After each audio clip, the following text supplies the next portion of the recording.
Dinding uli, second payout natin for today para sa Team QC. Ito na naman po ang Team Gold Achievers. Mag-award po tayo ngayon. Pag-exit ni Sir June, Inosente, after 14 days exiting... Inosentes,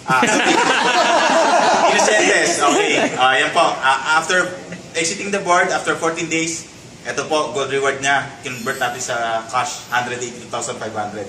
So, Sir June, 10, 10, 20, 30, 40, 50, 60, 70, 80, 90, 100. Wala yung 2.5 ba? Ayun, sabi ko na mapapaluwal ako. 110, 120, 130, 140, 150, 160, 170, 180, 182,500 po para kay Sir June. Sir, congratulations. Thank you sa M Goldex. Thank you kay Boss Arman. Kay Boss R. Hindi pwede panggitin, Boss R na lang.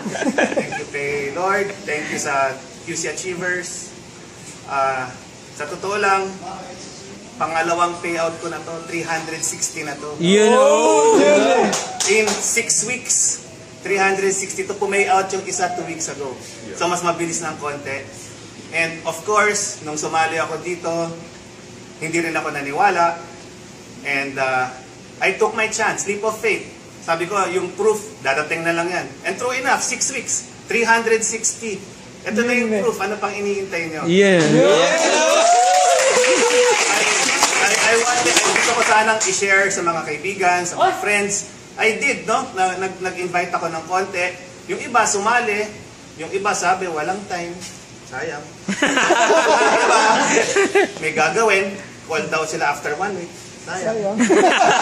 Yung iba, ayaw maniwala. Scam. Yung iba, gusto ko na silang tulungan, sila pa yung walang time. Sa M Goldex, wala kang gagawin. 360. 6 weeks, di ba? Wala akong ginawa. Nag-COC lang ako. Maraming salamat, Sir Arman and Sir R. Sana makumbinsi kayong sumali. Thank you.